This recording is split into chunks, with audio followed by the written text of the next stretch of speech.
Hi. Hey, hi, I'm Derek. I felt like doing one of these because I haven't done it in a really long time, and I think I'm just in the mood to talk about what I don't know. I haven't really figured that out yet.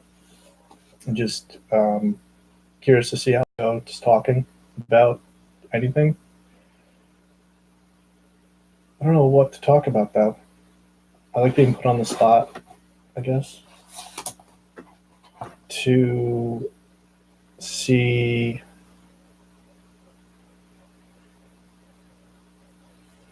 what am I doing? Nothing. Nothing. I just went to lunch with some friends I haven't seen in a while, which was fun. And now I'm home and trying to figure some stuff out. What am I trying to figure out? I don't know. I'm trying to figure out what to do with myself. Do I want to continue doing what I'm doing, or go do something new and that I haven't done before? But I don't know what that would be. I have a couple ideas.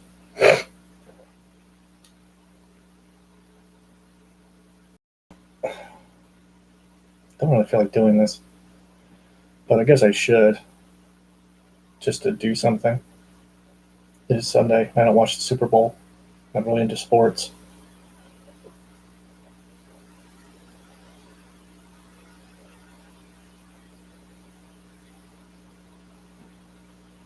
I think.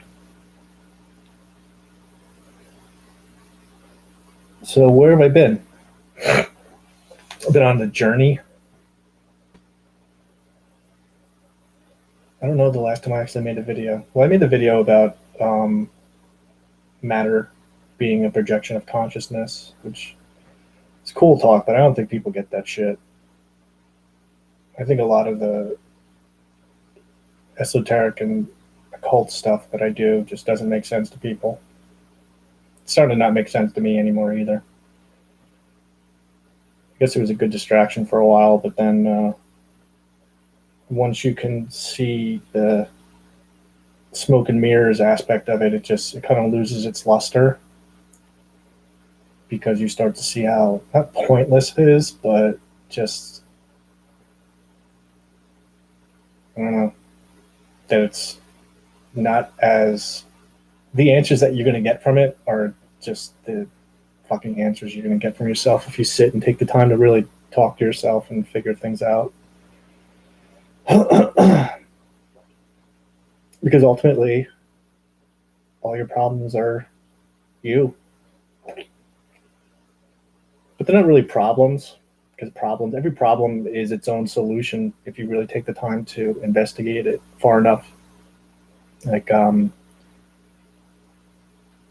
everything, the life I was living prior to the life I'm living now was all because of my own discontent with my life and grudges I was holding against myself that I was putting on other people, which is a big thing. Which I think is a thing that a lot of people do is we get caught up in this mentality of victimhood of what other people did to us, and we fail to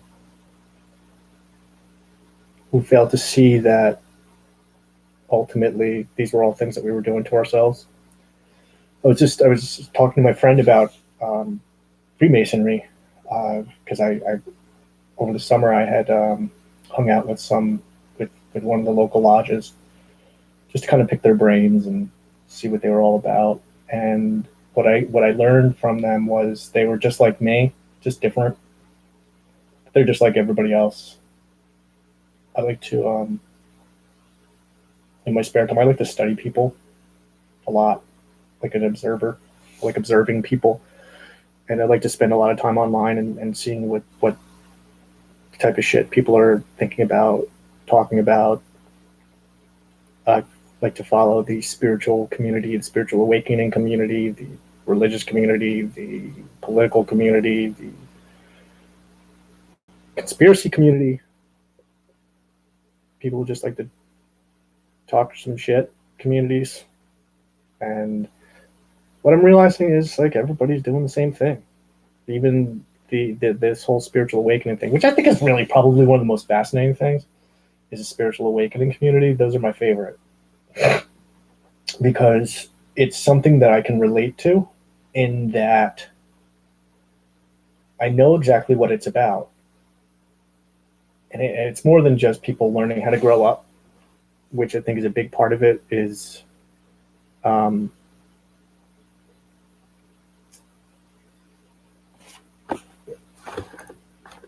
let's check and see if the mic was plugged in or not. If I can even hear myself, I don't even know. Fuck it, I don't really give a shit. Isn't really for viewers, unless there's viewers. Hi, there's a viewer. But I don't like paying for therapy, and I like to talk, and I don't have anyone to really talk about this shit to, so I just talk to myself. But I do it on YouTube Live, and I make believe that people are watching me, because people usually do watch, whether I know or not, and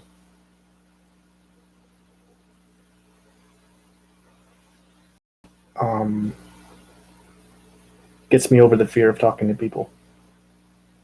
Gets me over the fear of talking to myself, which is more important, because if I can talk to myself, then I can talk to anybody. Because the only person that really is gonna, whose judgments I really worry about are my own. I try not to worry about other people too much, even though I do. Everybody does to an extent, to one degree or another. I try not to. It doesn't always work out the way that I want it to, just like everybody else. But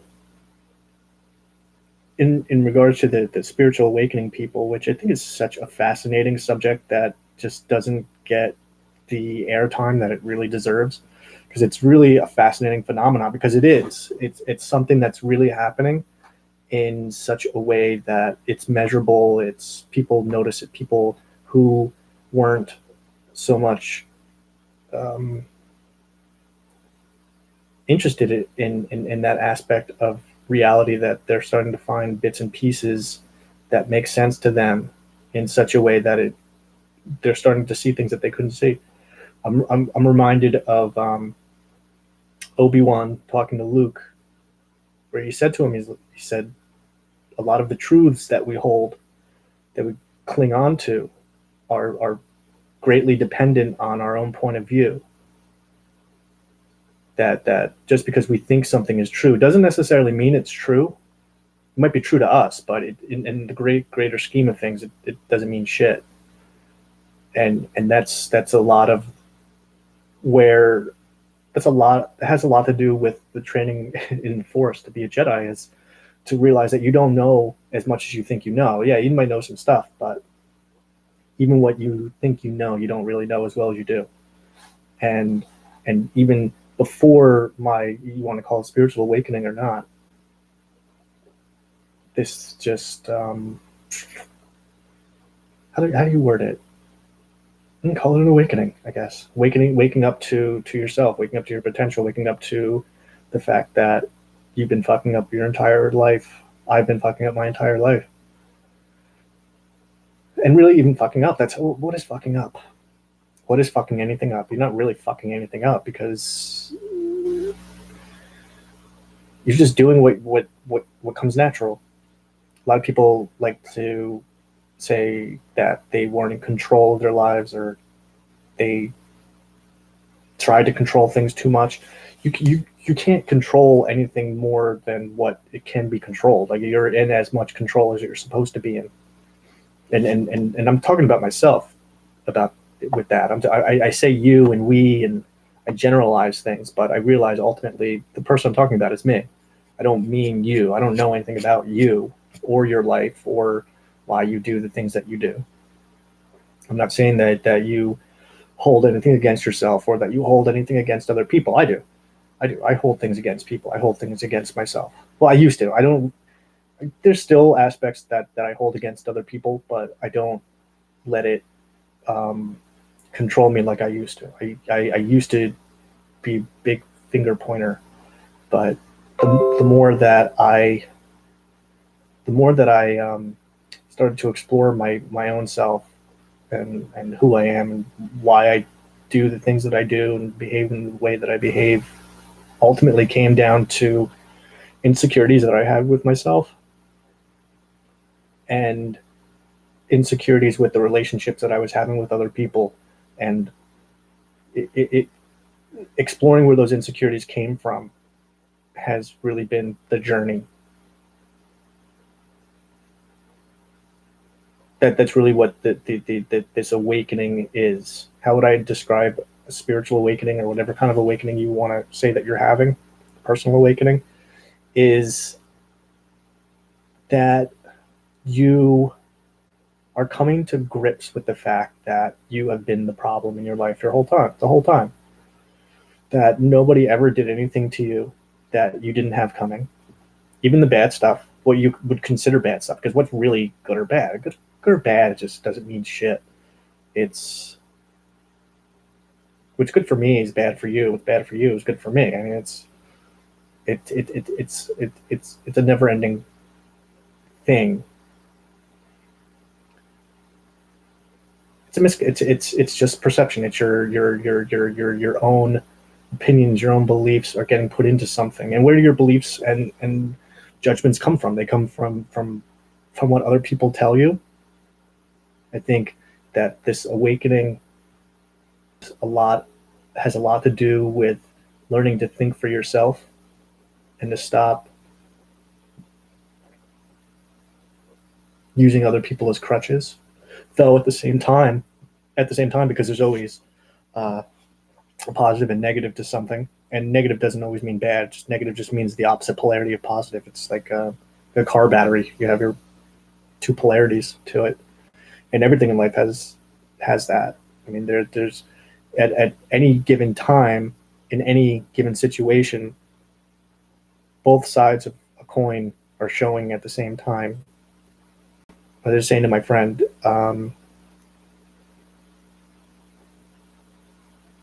that whatever situation that you're in, there's a right and there's a wrong, and they both exist at the same time. Selfishness and selflessness. Everything that we do is both selfish and selfless at the same time. We do it because we're selfish, but we're also doing it for good reasons. People like to just generalize and look at things in a black and white sort of way, that something is or it is not, when in reality it is. It just is. It just is. It's bad at the same time. That you're right and wrong at the same time. You're telling the truth and you're lying at the same time. Because as soon as you say something, out loud, or really invest some time into thinking about the things that you're doing, you start to realize that even when you talk about something that you want to do with somebody, I want to do this, I want to do that. Once you start to break it down and think about it, you start to realize, I don't think I really want to do that right now. I don't think I'm ready to do that right now. There's more that I need to see. There's more that I need to learn. There's more that I need to grow with. But at the same token, you're also like beating yourself up, going, well, how much time do I got to put into this? How much growth do I really need? And I guess that really depends on what it is that you're trying to do. And that goes back to another point of this awakening is what is it that you want to do with yourself? What is it that there's clearly, and I think awakening is just a cute term to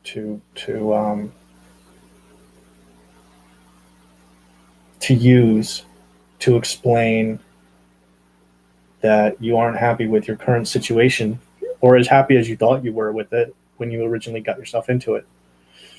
I think we cling onto the past, and we cling onto these identities that we build up for ourselves, and we don't want to let them go. So we hold on to them and we cling on to them, and we fight for them and drive ourselves nuts trying to make sense of them when they stop making sense to us. When in reality, it's good to take something and put it on the back burner for a little bit. Because you need to recognize that what it is that you were doing, that you're putting on the back burner, that the reason to put on the back burner, because you have to, is because you're not ready to take it to the next level. You're not ready to go to that next step, which is not a bad thing. It's actually a really good thing. because you might find out that that wasn't what you wanted to do in the first place, in a sense. I mean, so myself, for example, when I started to get into the occult, which was something I always had been interested in ever since I was a kid, and it was an interest that I never nurtured for whatever reason at the time. Probably looking back, uh, I know I wasn't ready for it. I wasn't ready for it because I know that if I had the power that I have right now, that I would have used it for really bad reasons, and I probably would have taken over the world by now. Maybe, possibly, but at the same time, there was a lot of shit that I needed to go through throughout my youth, even leading up to now. That had I took a different path, I wouldn't be where I am right now. And granted, no, I'm not the most pleased with where I'm at. Not that it's bad. Not that it's bad at all. It's actually fantastic. It's great. I love it. Some days I hate it. It's the same fucking thing with everything. Everything is always in motion. Nothing is constant. The only constant is change, and change applies to everything, including liking something and disliking something. Or don't even say that. I mean, you have interest in something, you have less interest in something. You are prepared to do what you're supposed to do, and you're not supposed to, and you're not prepared. I mean, you can only be so prepared for so long until you have to take that step back, which I was just saying, to get some experience and get some life in you, so that you can go back to that thing and then pick it off and then try to expand from there. Nothing's static. It's like with tarot cards, and interesting thing about the tarot cards, which is kind of a blueprint for this quote awakening, is that there's actually a lot more to those things than just what power they give them. So, for instance, over here, so I can have some tarot cards.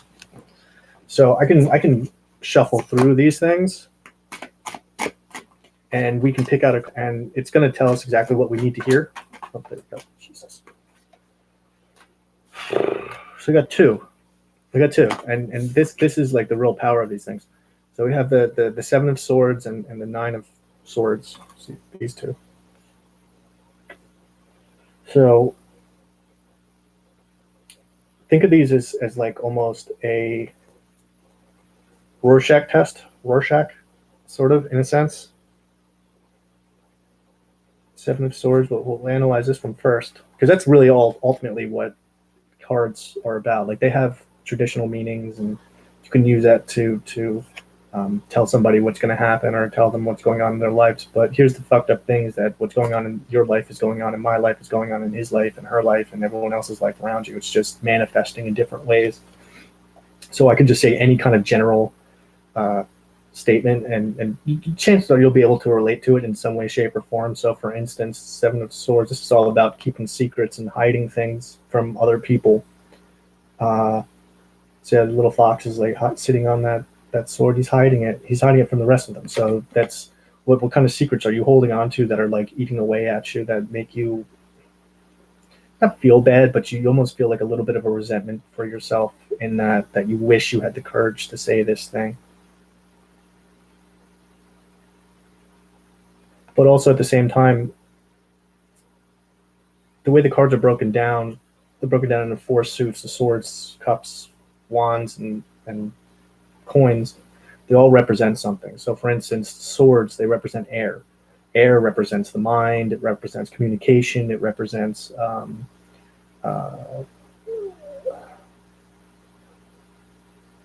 writing.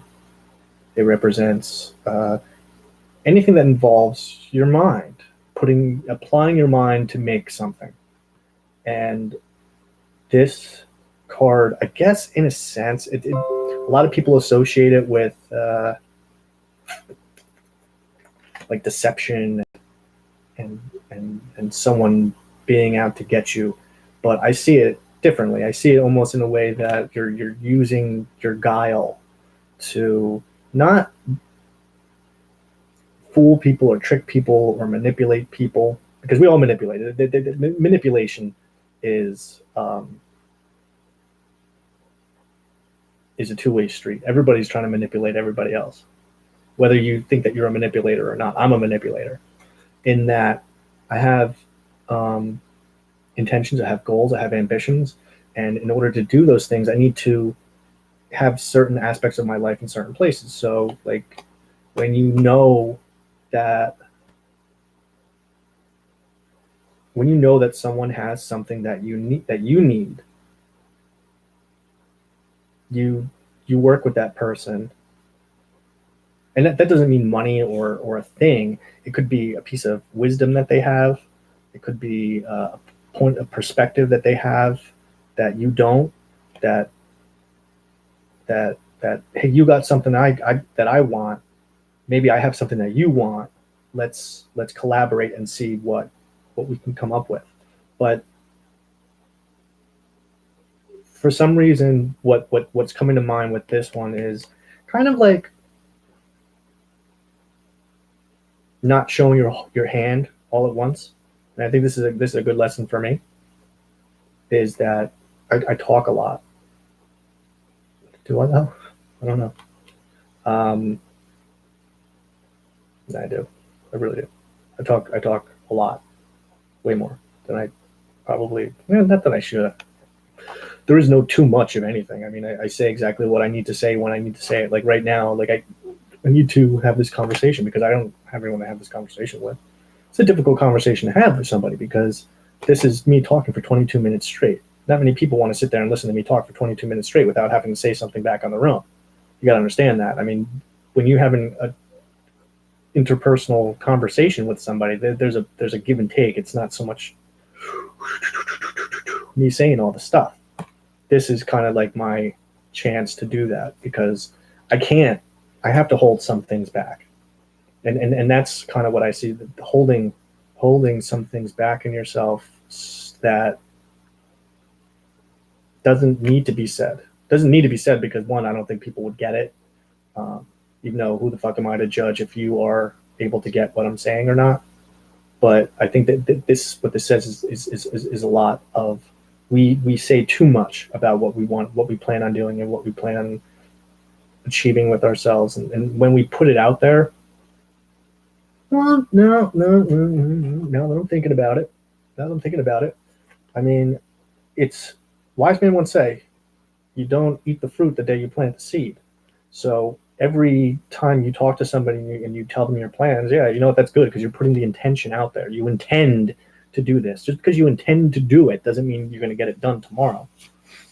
It takes time, it takes work, it takes effort, it takes perseverance, it takes ambition, it takes a lot of stuff to achieve the things that you want to do. For instance, reading tarot cards. I didn't fucking plan on being a tarot card reader when I was a kid, even though I was really interested in them.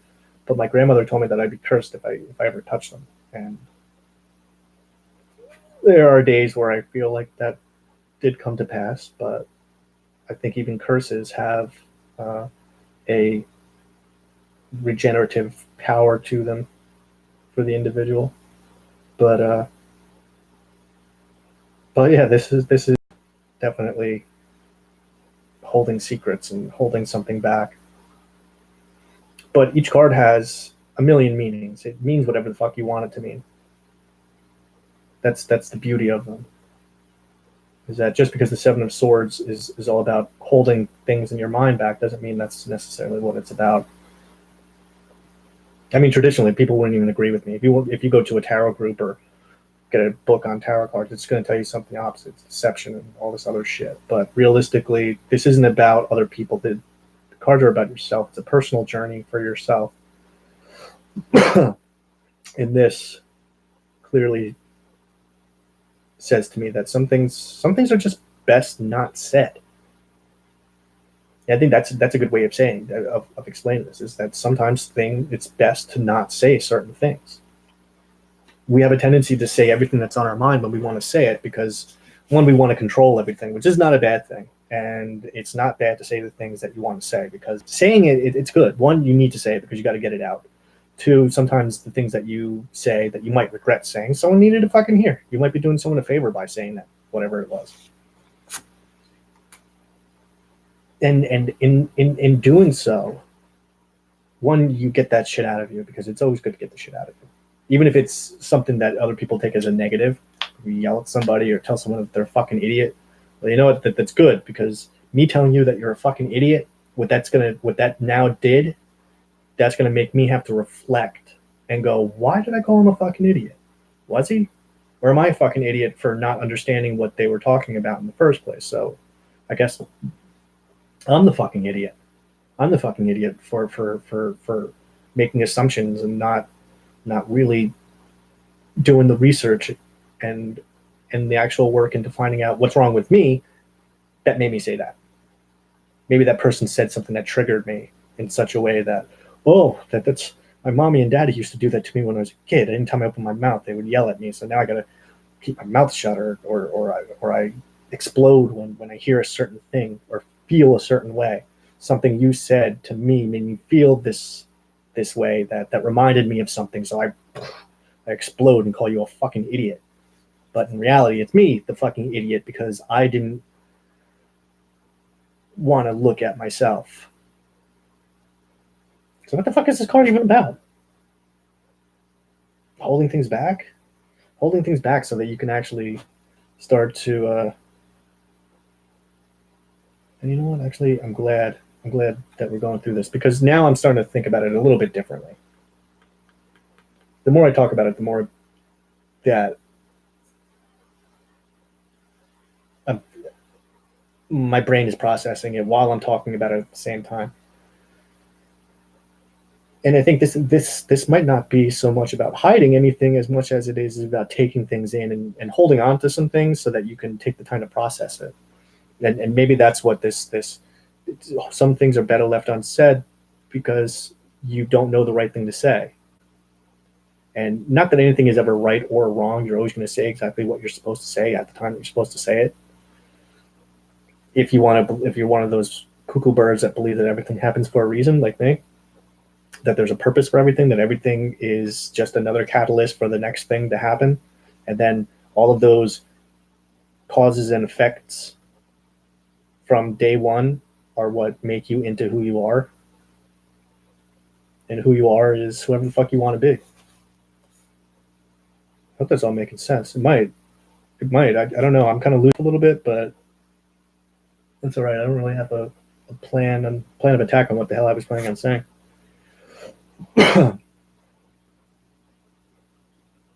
then the Nine of Swords. A lot of gross things going on here. Eyeballs and jaws and worms. Nine of Swords.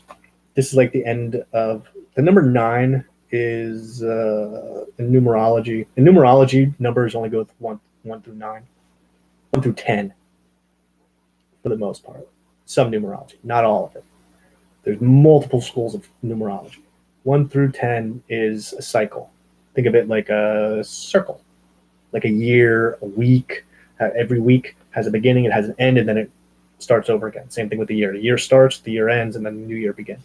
Same thing with astrology, with the astrological year, which is slightly a few months off from the calendar year, but the same thing. It's a cycle going around and around and around. The Earth going around the sun is a cycle, just like all the other cycles in our lives. We have, and you can pick any experience or anything that you're going through in your life has a beginning. It has a birth. It is birthed. It has a lifespan, and then it has an ending. It's death. And then once that thing in your life dies, a new thing comes in to take over for it, and the cycle begins again. Beginning, middle, end, and beginning. Blah, blah, blah, blah, blah, blah. The beginning is the end, and it keeps coming around again. And the number 9 is the end. It's the end. Number 10 represents going back to 1. it's there's a bit of a science behind it. I don't know all the reasonings. I don't know all of the bits and pieces that go into it. I know a lot of the general stuff. So with 10, you then break that down, 1 plus 0, because it's 1 and a 0, and you add those together and you get a 1. So that's the process, because every sequence of numbers, 1 through 10, 11 through 20, it's just the same 9 numbers over and over again, repeating themselves, just in a different sequence. Numerology just kind of simplifies that down a little bit. Yeah, you have bigger numbers. I mean, get 11, 22, 33, 77. I mean, there's double numbers. It's a bunch of, it goes deeper. We don't need to worry about that. But number 9 is kind of, like I said, the end of the cycle. It's this card, all this rot and all this grossness. This is you, me, anybody, breaking something down and really going through and looking at where did all this stuff come from. Because throughout our journey, we pick up a lot of baggage, no matter what journey it is, whatever process or cycle that you're going through in your life. There's a lot of baggage that gets picked up, and this kind of represents that that point at the end, right when you know that something's about to be finished, where you get to go back and reflect and reconcile everything that brought you to that point. What brought us to the end? Yeah, there's a lot of ugly shit here. There's a lot of nastiness, but that nastiness is essential, because it's only nasty because you don't understand it. We fear what we don't understand. I'm sure you've heard that one before. And this is that point where all these fears and all this negativity has just built up, and it's time to figure out why. Where did it come from? What happened here?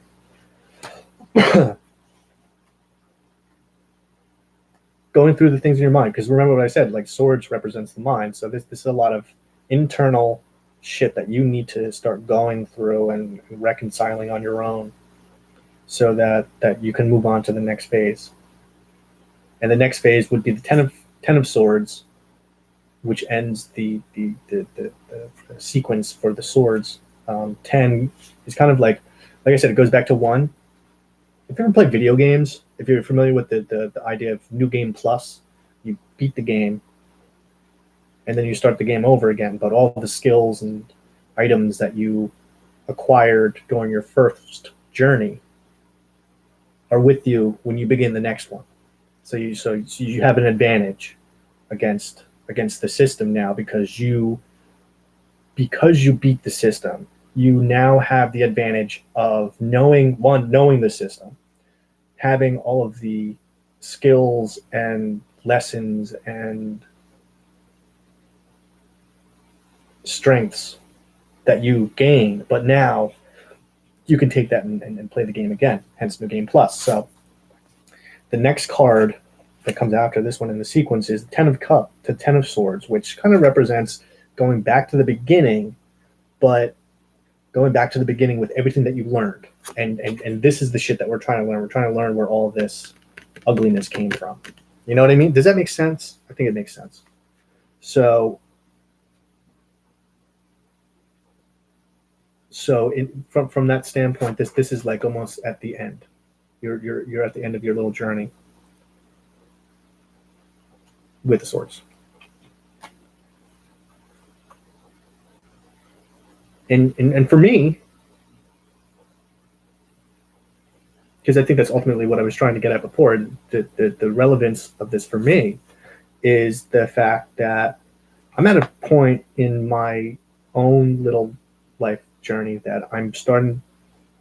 I find that I need to start going over the past and figuring out the baggage that has put me at this particular point in my life, which is something that I'm actually doing, because over the past 19 months, I've been journaling a lot. I've acquired 23 books with close to 1 million words that I need to go through. Well, I think I need to go through to start reconciling things and start to look at who I was and where this journey started. Not that I'm a different person per se, But since that time, since I started this, I really have grown in such a way that I can look back and start to see my missteps, if you want to call them that. Even though I don't believe in missteps, because I know that everything happened exactly the way that it did for right now to happen, which is not a bad thing. But what's hard is to accept that I didn't know as much as I thought I did at the time, which leads to new clarity and new growth and new how do you put it, a want for new experiences, to not only just not to repeat the past, but to improve upon it in a new way. So, for instance, I had once tried starting a business of reading tarot cards for a living, like almost like a life coaching, because I don't read them like other people. I'm not going to tell you that Johnny or Jane is going to call you in the morning or next week for a date. It's more about finding you and finding the aspects of yourself that are holding you back from the things that you want. Like, what do you want? I don't know. I don't know. What is it that you want? What do you want? And what's holding you back? You're holding you back.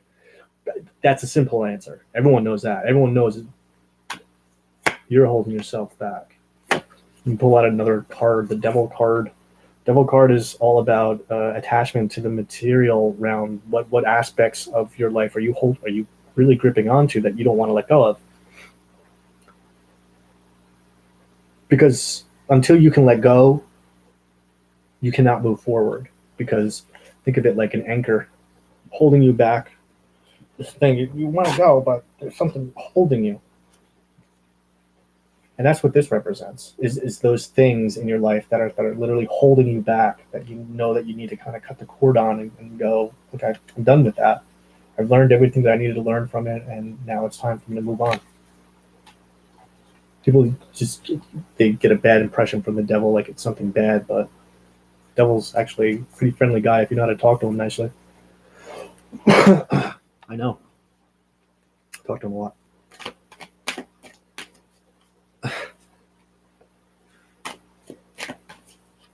Sort of. But what is that one? Anyway. I don't want to turn this to a fucking card thing because. But like I was saying, when I first started on this, I was trying to start a business as a tarot reader, life coach type of thing, and spiritual coach, and consciousness coach, and any kind of coach, just a person doing something that I thought was different, and it didn't work out the way that I wanted it to, because I started getting too greedy. I started to get a little too big for my britches, and I started to rush things and push things and manipulate. But like I said, I mean, manipulation, what is that? I mean, manipulating is, everything is a manipulation. I'm manipulating this notebook by picking it up and putting it right there. I just manipulated it in such a way that now it's open, where before it was closed. It's taking something that you want, making something that you want to have happen. You have to manipulate the world around you in order to achieve those goals. It's just that manipulation, we come to associate manipulation with coercing people into doing things that they don't want to do, but we have to remember that nobody does anything that they don't want to do. We always have an excuse for why we don't want to do something, but then we end up doing it. For instance, I said I went to lunch with my friend earlier. I didn't want to go. I kind of didn't want to go, but then I realized why didn't I want to go? Why? Because I wanted to sit around and just feel bad for myself for not going out today. And then we went out. We had a fucking great time, and it kind of gave me the inspiration to hop on here and do this, which is something I've been planning on doing for fucking days, because it's actually something I really do need to get back to sooner than later. It's not to say that this is going to lead to me doing this every single day again, but it kind of, I needed to take a break for a little bit, because I started to realize that when I first started doing this channel, it actually had really good intentions. Not good intentions, but there was a good idea behind it. I was my studies into the occult and esoteric world helped me see a lot of things that I never saw before in such a way of not just being a wizard and a magician and a necromancer and uh, a, a healer and whatever fucking terms people like to themselves, but it made me see new perspectives on things, and I liked to talk about how I came about those perspectives and why I came about those perspectives and what perspectives those perspectives led to, and all over the fucking place. I like to talk. I like to hear myself talk. I don't get to express myself too much because I spend a lot of time listening to people. When you listen to people all the time, you don't really get to talk too much. And I think when you let everyone talk, they get into the habit of talking, and so that when you do try to talk, they want to go back to their turn. I don't know. It's kind of, I don't like to answer to assume for other people too much, even though that's part of what I do. But I only do that because I'm trying to test the limits of what we call psychic abilities, and I believe that anybody can do it. It's just not very easy to prove because not everybody is willing to tell you what's really on their mind sometimes. Which I don't think. I don't know. No, I don't think I worded that right. How do I mean that? You don't know when people are lying. A lot of people lie. I mean, people don't lie about lying. People are very open about lying. It's just something that people do. People enjoy lying. It's easier to lie than it is to tell the truth. But even in lying, you're telling some part of the truth, and even when you're telling the truth, there's some part of it that's a lie. I mean, it's like the old Hermetic axiom: every truth is a half lie, and every lie is a half truth. 98 degrees is hotter than 97 degrees, but yet at the same time, it's colder than 99 degrees. So, henceforth, 98 degrees is just as hot as it is cold, and you can say that with any degree in a thermometer. But you can say the same thing about anything, truth and lies. I mean, any truth is just as much of a lie as it is a truth, if you really break it down and put the time into it. But people just have a tendency, like I said earlier, of seeing things in black and white, where it's either is or it isn't, on or off, black and white. People fail to see the shades of, I don't think people fail to see the shades of gray. I think it's just the way that they come off, because I think everybody is just as smart as everybody else, and everybody realizes it. It's just sometimes we say things that don't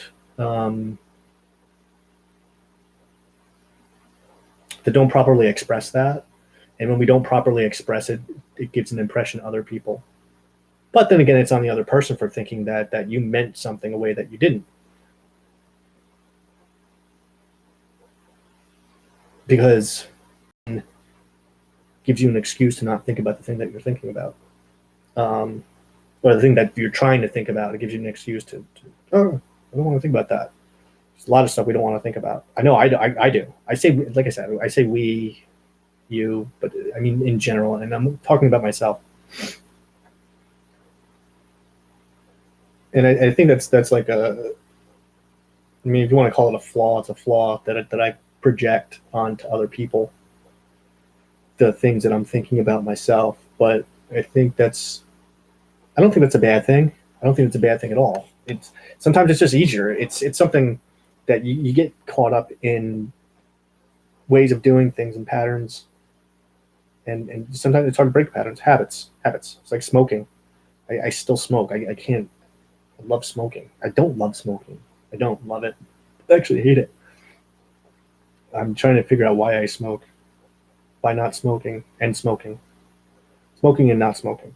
I smoke and then I'll take a couple days off so that I can see if I can find the triggers as to what they want to smoke and what made me want to smoke today. Because I was going out.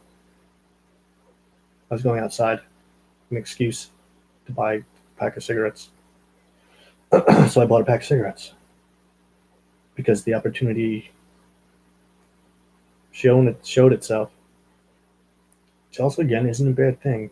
See, there's a lot of confusing stuff in my mind because I start to go, well, if everything happens for a reason, I'm supposed to smoke. If I'm in an opportunity to smoke a cigarette, then I might as well take it, right? Why not? I mean, what's the worst that can happen? The worst that can happen is I can get lung cancer like my father did, and eventually my family has to watch me die. But that's something I'd like to try to avoid. Which, on the topic of cancer, I think that's a very curable disease. I think cancer really just comes from fear. Fear. Have you ever? There was a great documentary. It was on Gaia TV. What the fuck is it called? Emotion. Emotion, and it really broke down the aspects of where our emotions come from and why we feel the way we do, and how to make ourselves feel better in certain situations, and what emotions can lead to. And ultimately, like, dis-ease in the body, disease, is just that, dis-ease. Every ailment that you have is triggered by something else, triggered by an emotional response. I mean, you go to work one day, you're hammering nails. You got into a fight with your wife last night. She really pissed you off. You fucking hit the nail too hard. You slam your thumb. Ah, my thumb's broken. You broke your thumb. Yeah, you broke your thumb because you hit it with a hammer, but you hit it with a hammer because you got into a fight with your wife and you were thinking about it instead of thinking about hitting the nail. Instead of dealing with the issue up here, that issue up here now manifested itself by smacking you on the hand. That was the universe going, hey, you got to go deal with this, bud. There's something going on here that you're not paying attention to. I got a thing with my hair. I like my hair looking a certain way. I I care about the way I look. It's is that a flaw? Vanity. I like to look good. I like to look good, but I don't like to look good for anybody else. I like to look good for me.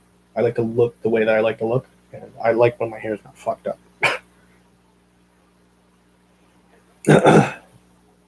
which isn't a bad thing. Vanity. There's nothing wrong with being vain. I don't think. I think vanity is a good thing. I think it's good to want to look your best and not worry about if other people think you look your best. I mean, I'm homeless. I dress like a homeless person, but I'm not your conventional homeless person, I guess. Where the where was I? I go.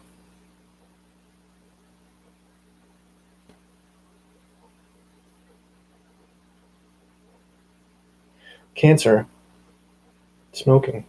See, I got a belief.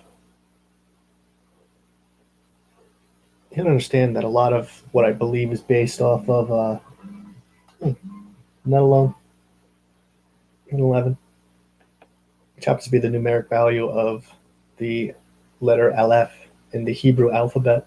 It's gematria, gammatromical value is 111.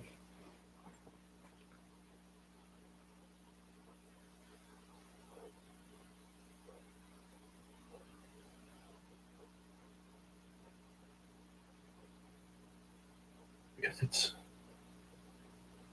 I forget, I actually have my Hebrew book over here. I study Hebrew.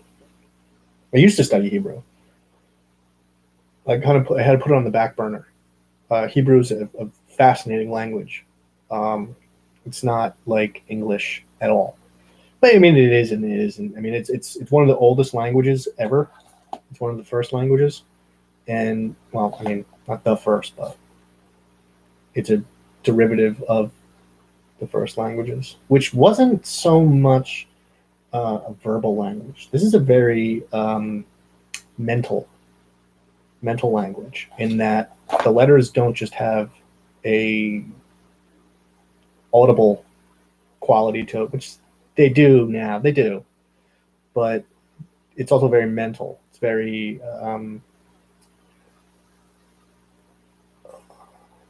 in essence like the cards. Yeah, they have meanings, but those meanings are very general. So the letter Aleph, which would be equivalent to an A, but it doesn't have a sound. It's a silent letter. It's usually associated with vowels. It represents it. What it represents is what's important. That's the key to it. It represents the first letter. It's the one that goes in. It's the one that leads the pack. Okay, so Aleph being the first letter, it's the first one in the sequence of the alphabet, but it's the ringleader. It's the one who goes, "Hey, everybody, look at these guys. Look at the rest of the alphabet back here." Represents an ox or a bull who is charging forth leadership. It represents God, the creator, not so much the Christian God or the Jewish God or any particular God. The word God itself is not really what people think it is. What's really funny is it's the people that don't follow religion that come up with these incredible ideas. Not that they're bad ideas. Atheists are really the ones that I'm thinking of right now. People just in general who don't have a faith. What they picture as God is like this really fantastical and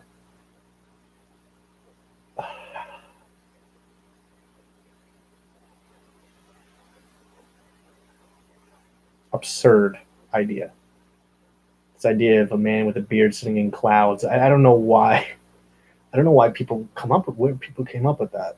Now, granted, that's not a terrible idea because, in a sense, I guess you could say that God would be the creator. God's the one who's sitting at the top of the mountain in heaven, looking down on his little flock. You can look at it like Zeus or like in the old mythologies, where that gods in heaven would look down and control the lives of man, which is about astrology, by the way, and so is Christianity and Judaism. Well, Judaism is a little bit.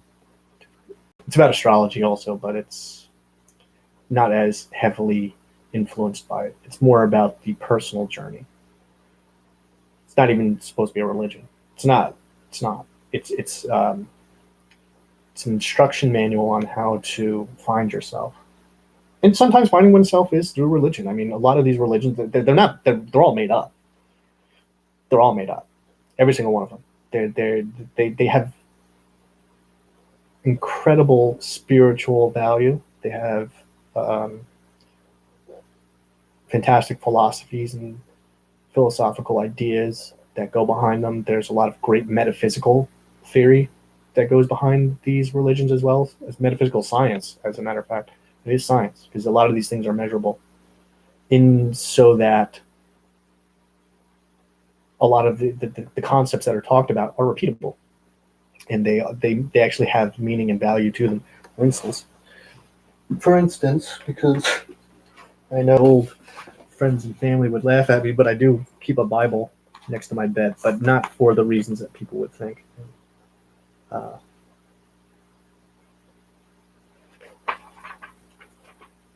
It's I was on this spiritual quest, and I went to LA.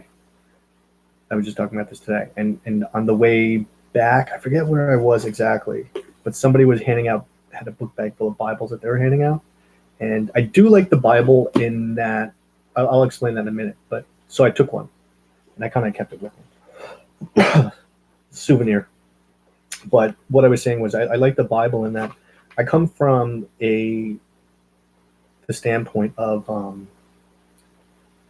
getting into the esoteric world. You learn a lot of stuff. Especially the underbelly of a lot of traditional things, a lot of things that people take for granted. It digs deep into those aspects, one of them being religion. And one of the things that I've learned about religion, especially the Christian faith, is that the Christian faith came from what we think of as Judaism. But Judaism came from something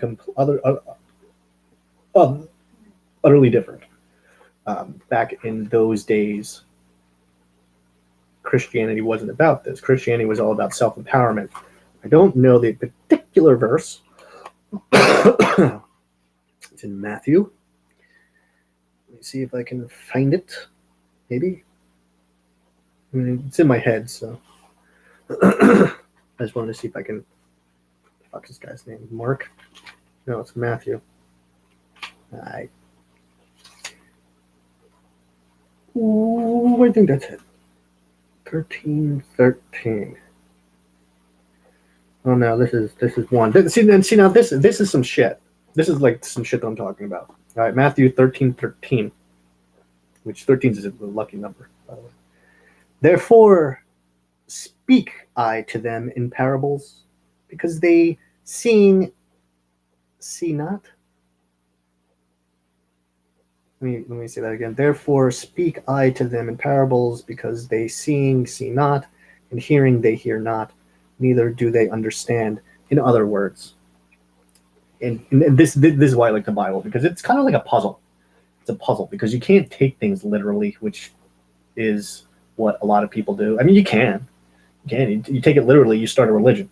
But if you don't take it literally and you break it down and think about what it means to you,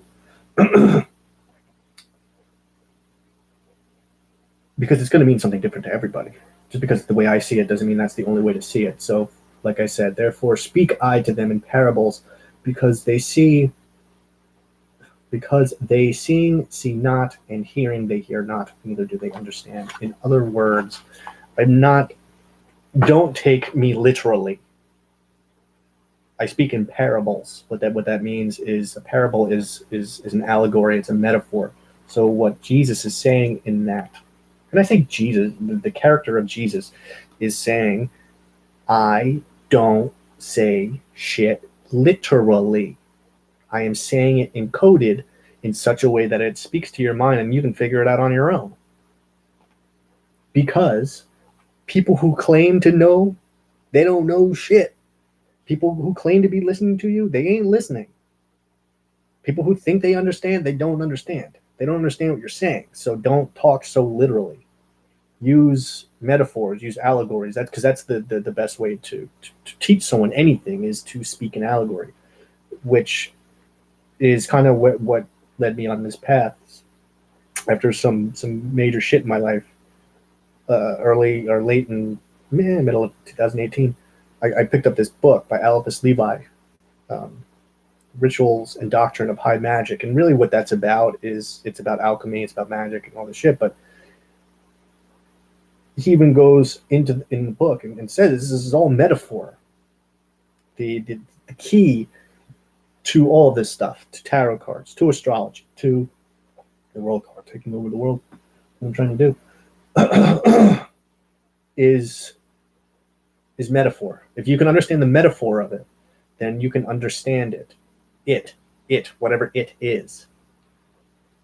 It, at this particular moment, happens to be Matthew 13:13.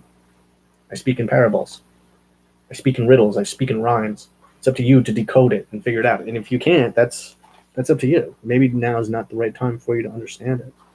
Let's see if I can find another one. So I really do like this book. I think it's a really cool book. Not to worship, but to learn a little bit more about yourself. That doesn't mean I've read through this whole thing. There's a lot of fucking words. There's a whole lot of words in here. Some of them I don't understand. Some of them I really don't want to understand.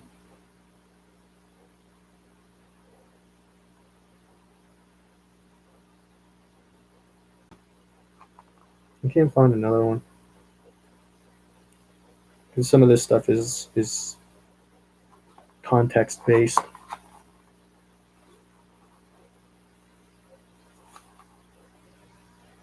And I'm really hoping to find one particular verse, which I don't really need to find it because I already know it in my head.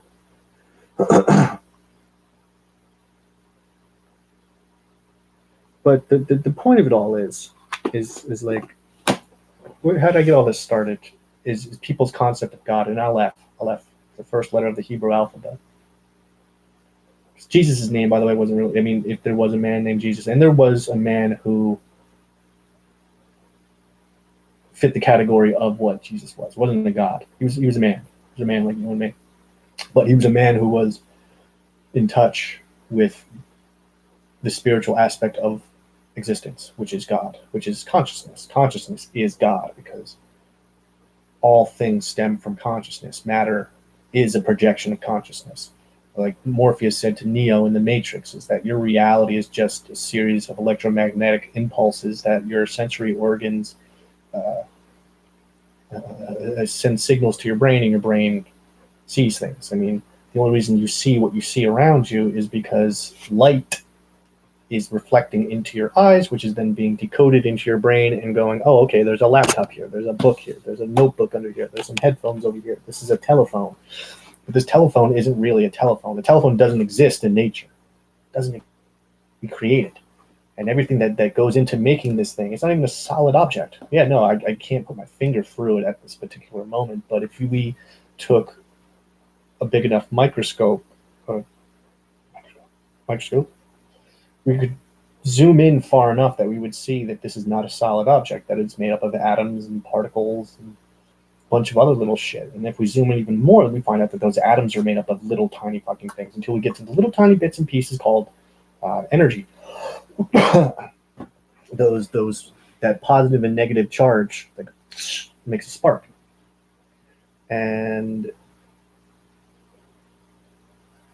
I get a little further into that in those last two videos that I made, but what I'm saying, what I'm kind of getting at with that is that reality is not what we think it is. We have this whole God thing where we think God is this man sitting on clouds, and in a sense, I guess, because God is the sun in some respects. Because without the sun is what gives life on Earth the energy that it needs to live. Just as the energies of the galaxy that we are in gives our sun the power and energy that it needs to give the power and energy that we need to live the lives that we live. And I was just saying this to my friend, is like, people have mixed feelings on astrology. Some people say astrology is bullshit. Some people say it's real. Astrology is real as can be. Super real. I mean, you got to think about it. We have, I don't know how many fucking planets, 9, 10 planets. And then we have the sun, and everything kind of goes around the sun in such a way that it's not by accident that the Earth just has to be going around at the same rate that it needs to maintain a form of, I might be misusing the word, homeostasis, or balance in itself. That life exists exactly the way that it is, that we have measurable seasons, and we have measurable years, and we have measurable time. But the reason that we're able to measure all those things is because every other planet that's in place. Because each planet holds all the other planets in such a way that everything goes around the sun in their own distinct and uniform, in their own uniform ways. Not always the same, because some planets are bigger, some planets are smaller. Some planets are slower. Some have a little bit more of a wobble to them. Some have more of a curve to them. There's a lot of factors that go into it, but each one of those factors is another piece to the whole puzzle. You take one piece of the solar system out and everything kind of falls apart. You take Jupiter away. The fucking whole solar system falls apart. Take the sun away, everything falls apart. Because the sun is what's holding everything else. But everything else is being held together by everything else. So in that way, yeah, fucking astrology fucking affects you and me. People don't understand the complexities of their mind and what it is that they really are. If everything is made up of energy, we're all the same thing. I mean, people say stardust, but stardust is energy. It's those electromagnetic impulses, that positive and negative force coming together, creating a spark, and then we have everything. But there's a lot more to it. I mean, you got to factor in modern science, because modern science has some shit that the occult doesn't have, but the occult has some shit that modern science doesn't have. But then you got to take in metaphysics, but metaphysics has some shit that both of those don't have. Then you have quantum physics, which has something that everything else doesn't have. So there's again, it's just like everything else. There's so many pieces coming together that you need to really get a good grip of it. You got to fucking know everything. The only way to know everything is to know nothing, which I can teach you how to do. It's very simple. To know nothing, to understand nothing, is to understand that nothing is impossible. The reason nothing is impossible is because nothing cannot be a thing. Because, by definition, nothing is the absence of anything. Henceforth, something cannot be nothing, or nothing cannot be something, because nothing is the absence of anything.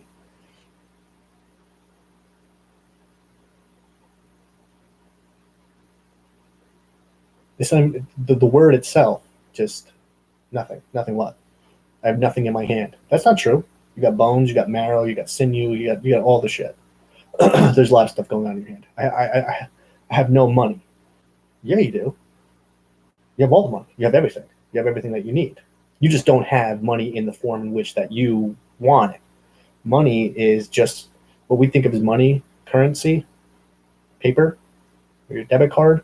That's just one iteration of money. Money is when you break the word money down. Money, mono, one, ei, I, one eye. Where's the one eye? People, the one eye was right there. You can see the Hindus, and you make fun of them for the dots and dot heads. These people. Those people are a lot smarter than you, by the way. What that dot on their forehead represents is the third eye, the pineal gland, the third eye chakra. I don't know what the fucking name of it is. It's knowledge. It's energy. It's the transference of energy from one source to another source. A true monetary exchange is me sharing my wisdom, my energy, my thoughts, and then going into your ears, your brain's processing them, and you're creating new and better ideas based off of what you hear me say. You don't have to believe everything that I say, because most of the shit that I'm saying is a fucking lie.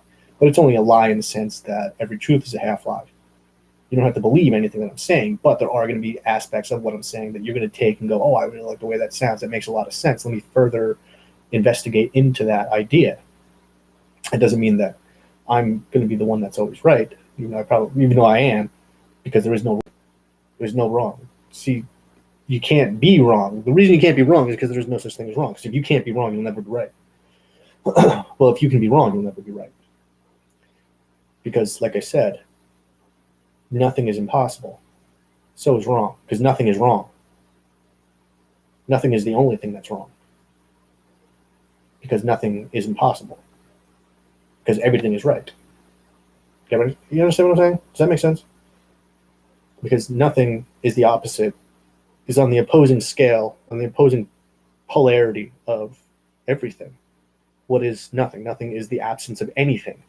Well, what's the opposite of the absence of anything is everything. And so forth. If nothing is wrong, everything is right. Which means I'm always right. I'm never wrong. Because I can't be wrong, because there's no such thing. Because for something to be wrong, there has to be an absence of what's right. But if everything is right and nothing is wrong, how can you ever be wrong? Because there cannot be nothing. There cannot be no right. Doesn't mean that everything, the whole thing, is right. No, that's exactly what it means.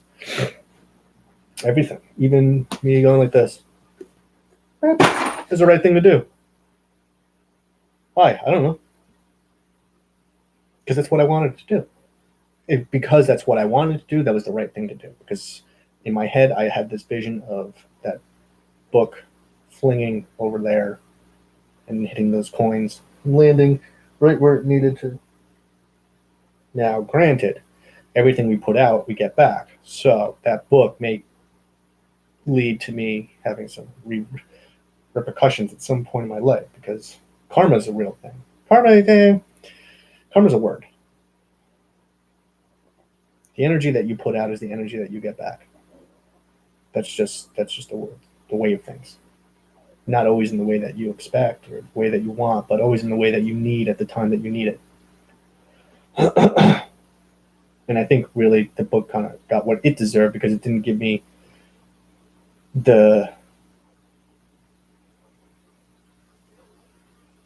what I was looking for when I picked it up and tried to make my point. But it did, in a sense that it told me exactly what I needed to say, which was Matthew 13:13. I speak in parables because people just don't understand shit. People don't understand you. People will never understand you. I'll never understand you, just like you're never going to understand me, which is fine.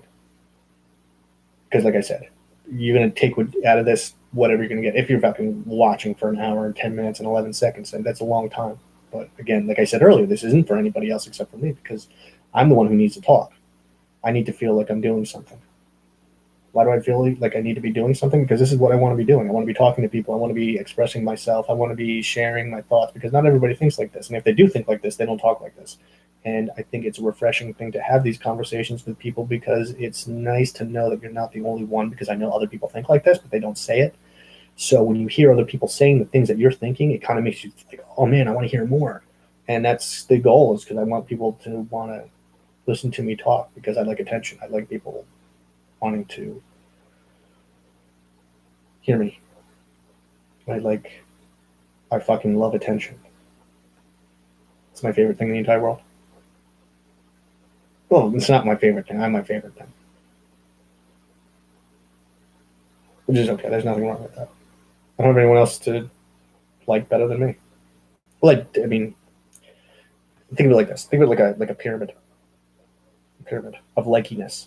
Everything I like is in a upward ladder of things I like, and here's the peak. I sit at the peak, right at the tippy top. And then everybody else is kind of like, there's a hierarchy, and then everybody else is kind of work their way down. The more value that we add to each other, the higher up the hierarchy you go, and people move and shift all the time.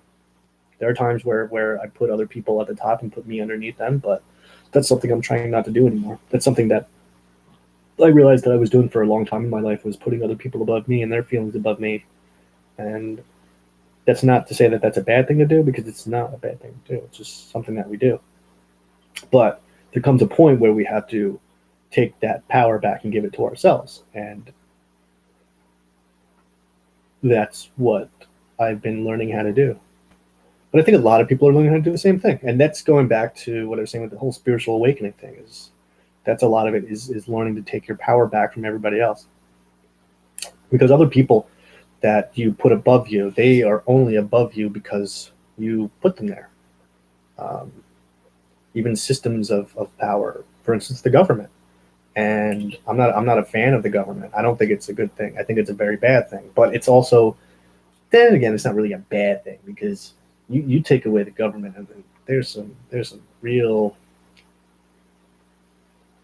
nastiness that could happen. Could, but it might not. I mean, people have been led to believe that without the government, it would just be chaos. But in reality, I don't think people would even notice if it was gone. I don't think it's even there. I don't think it's really there. I don't think it is. Yeah, those are all just actors. Those are actors playing a role. I mean, the bad actors too. I mean, if you watch these people on TV, they're reading off cue cards. They're not. They don't even act real. They go into these rituals. They've tricked themselves into thinking that they're real, which is funny, because you go into a court, and I get a bad feeling that I'm gonna have to do this eventually one day. But you go into a court, and who is that guy? That judge? Who is he? He's just a guy. He's just like you. He's just like me.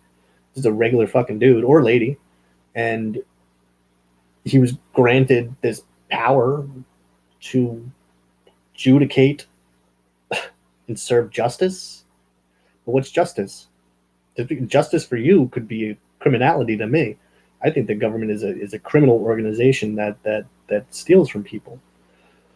But they do it right in the open. It's not like you don't know that you're being stolen from. You give what they tell you to, because you have because they coerce you with threats of violence, threats of putting you in a cage. Give me your stuff, or I'm going to put you in this fucking cage. How about that? Yeah, of course you're going to do it. You're afraid to go in the cage. But in reality, you don't really have to. You don't. You don't. Government's a man-made thing. It's like this phone. It doesn't really exist. It only has as much power as you give it. In the natural order of things, and I know I'm kind of getting a little out there, but be realistic. If the government went away today, which, like I said, I don't believe it's even there, you wouldn't notice. You actually would not notice. People don't, and I use myself as an example when I say this, and I think it comes off the wrong way sometimes, but it's the reason I don't kill people is not because it's illegal. I do it because why the fuck would I want to kill someone? I don't not steal. Not that I haven't stolen. Because it's illegal. I don't do it because why?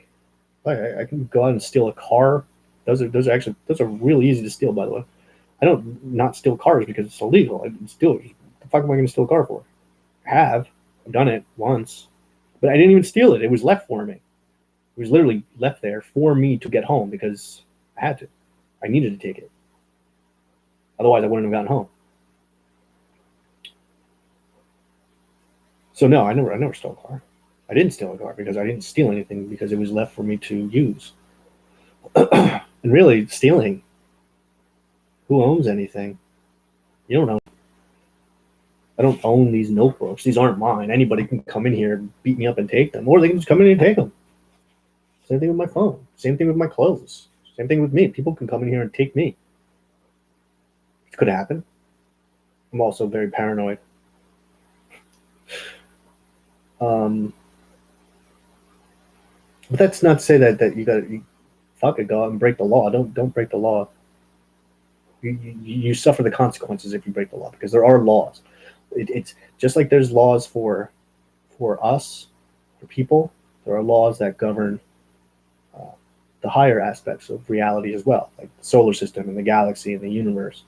I mean, like I said, that our solar system only works the way that it does because of the galaxy that it's in. The galaxy that we're in only works the way that it does because of all the other factors that go out that I don't know much about, that nobody really knows about either, that even scientists that claim that they know. But even they don't claim to know anything. A lot of it's theory. We have a theory of gravity. We have a theory of we really have a theory of the universe. I never saw it.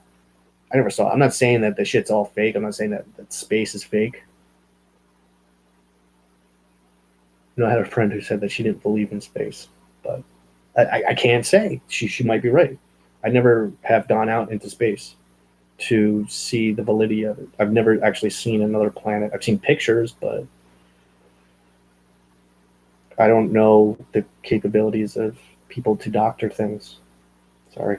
And same thing with the moon landing. I've never been on the moon. I don't know if anyone's ever actually been on the moon. People say they have. People say lots of things. I mean, there's people who say they talk to God. I talk to God. I mean, well, that I know I do, but that's different. Well, maybe it's different from. They might be saying the same thing I am because God's not really out there. Well, God is out there, but God's in here. God's in here.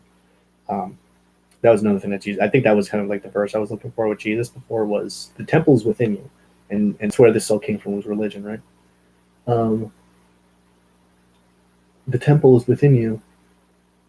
The temple of God is within you because God resides within you, and consciousness. You are aware. You are conscious of the world around you. You create the world around you for you to enjoy. Henceforth, consciousness, matter is a projection of consciousness because you are creating everything around you. It's just that someone left the building materials around for you to use them, which are everywhere. They're everywhere. They're particles in the air. They're the space in between space. The things that you can't actually tangibly touch. Even though you can. You touch that. This wall is made of the same thing that makes up me and you. And even the projection of me on your screen, because there's clearly a space in between me and this digital me that I'm looking at right now. But that digital me is created from an energetic frequency that's being picked up by that camera, translated and transferred as data into the internet. So internet me is not the same as me. It's a whole different dimension. It's a completely different dimension of me. But at the same time, it's the same thing.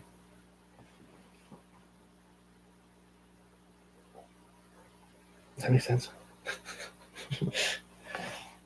And the light reflecting off of me into the camera is also me, in a sense, because there's an energy wave that is being reflected from my body, that's being picked up by the camera, that's being encoded into ones and zeros that are then being transferred into the mystery Wi-Fi and transferred out all over the world right now. It's actually a really amazing thing. It's magic. This is like literally magic, because right now I'm projecting all over the world. And right, yeah, signal's still going from my mom's spare room, on my bed, cozy. Still have my boots on. But that in itself is an amazing thing. And there's metaphysical, there's meta, quantum, modern, spiritual, philosophical reasoning all behind that can explain all this stuff. It's all very cool. It's very intricate. It's very deep, and it's worth knowing, I think. I think it's worth knowing this stuff more than it is going out there and learning how to put a hammer to a nail and building something. But I mean, they're both important things to know. I mean, I'm a big proponent of being able to do things for yourself, even though I don't do many things for myself. I have to start doing more things for myself. But in order to do that, you know, figure other things out, right? Figure out a means in which to use the knowledge that's in my head to make those things happen.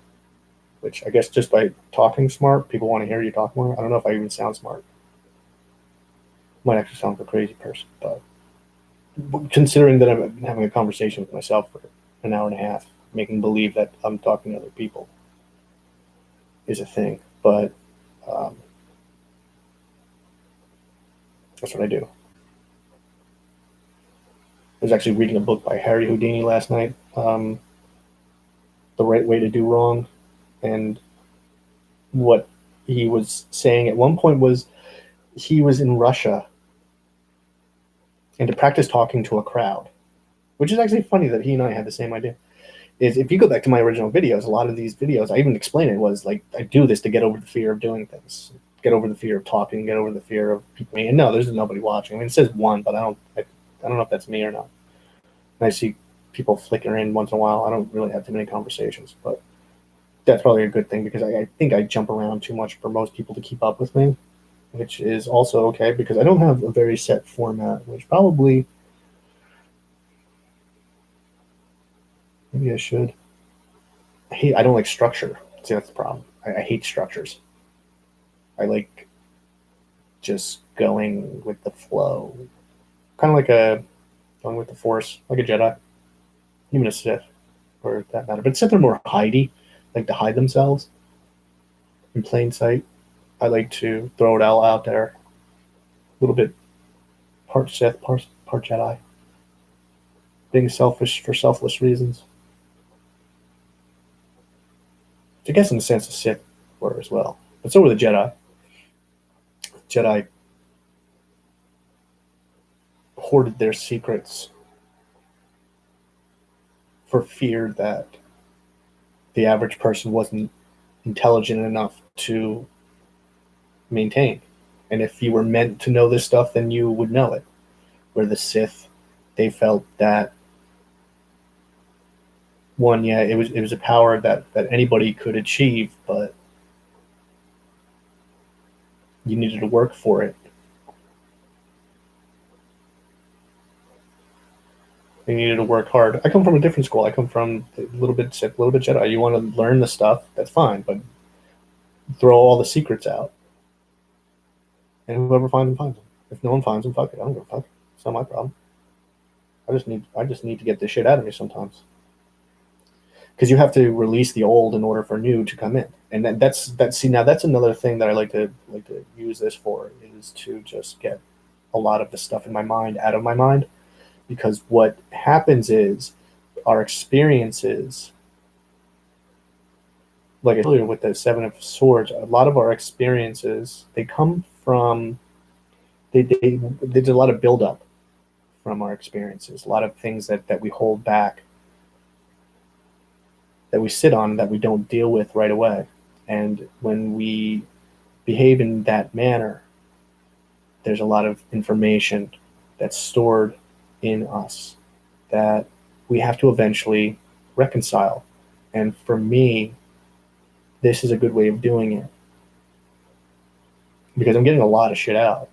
Whether it makes sense to you or not doesn't really concern me. This is for me. And because it's for me, I'm now freeing up more space in my mind so that I can take in more information and build on that. Maybe that's, I'm trying to think of how to word it. It's making sense in my mind. See, the way my mind works is sometimes the thoughts that I'm having don't equal the words coming out of my mouth in such a way that, and this is an experiment that I tried over the summer, and why I'm doing this right now is that by listening to myself talk, and you can equate this to any kind of conversation with anybody. Like if I was talking to somebody else, right? When you talk to me, I'm listening to what you're saying, and at the same time, my brain is processing what you're saying. And from there, I have an idea of how I want to respond. By talking to yourself, though, you are almost creating a self-perpetuating positive feedback loop in the sense that when you speak, you are listening to what you're saying. Your brain's processing what you're saying and then telling you the next thing to say.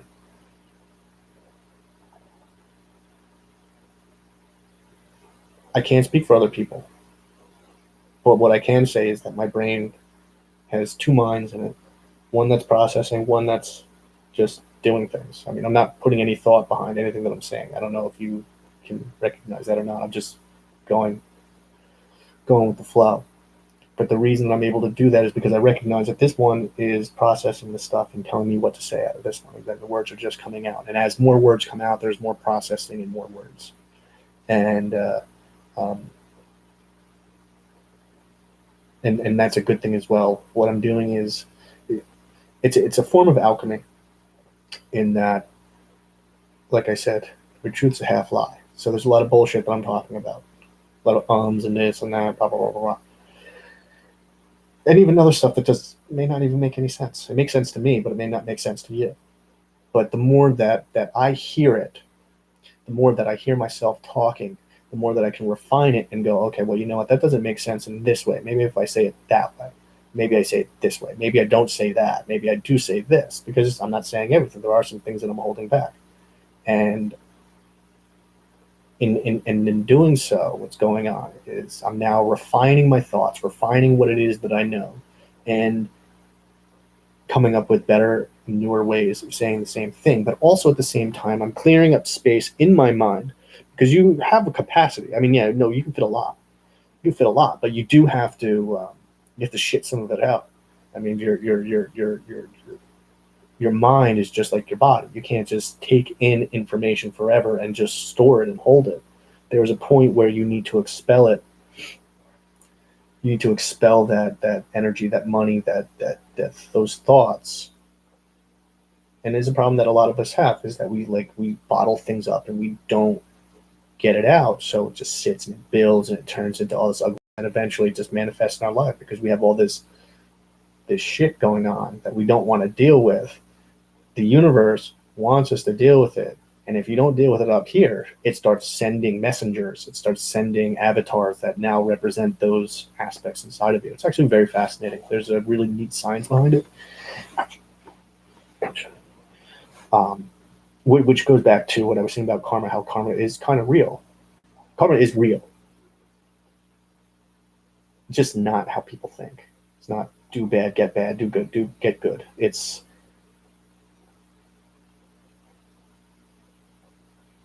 how would I explain that? I kind of want to go smoke a cigarette real quick. I think I'm going to do that. I'll be back.